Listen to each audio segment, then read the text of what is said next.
Samantala, sa kulungan, ang bagsak ng 3 lalaki na sinasabing magkakaibigan matapos silang masangkot sa alitan na humantong sa panunutok ng baril sa Quezon City. Jimboy Tihano, balita. Tila karaniwang gabi lamang sa Samson Street, Barangay Holy Spirit, nang makuhanan sa CCTV ang isang lalaking nakaupo sa motosiklo, Huwebes ng madaling araw. Maya-maya, saglit itong pumasok sa loob ng kanilang bahay. Ilang minuto ang lumipas. Dumating naman ang 3 individual sakay ng 2 motorsiklo na ayon sa pulisya, magkakaibigan ang mga ito.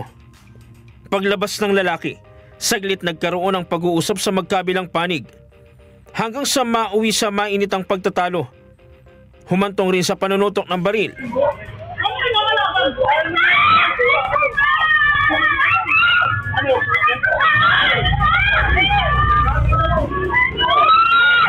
Katapos na ihatid ng complainant yung boyfriend ng pamangkin ng kinakasama niya, ay ilang sandali lang ho ay bumalik itong boyfriend ng pamangkin ng kinakasama niya.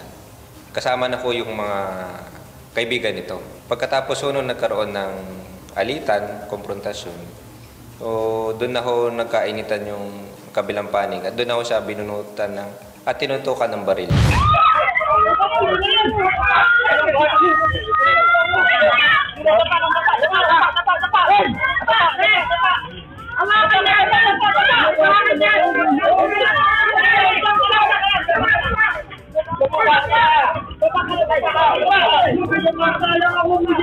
Mabilis namang rumispondi ang barangay at mga tauhan ng Police Station 14 upang awatin ang nagkainitang panig.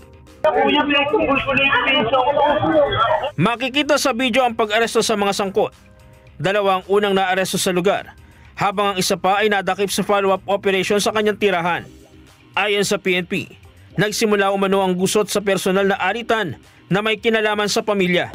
Base po dun sa pagtanong-tanong natin doon sa complainant, ay ayaw po ng pamilya nila dun sa boyfriend po ng pamangkin nila.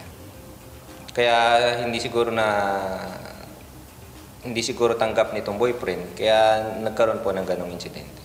Na-recover sa 23 anyos sa lalaki ang isang 38 caliber na baril at mga bala, habang gun replica na 45 baril naman ang nakuha sa 26 anyos na naaresto sa kanilang bahay.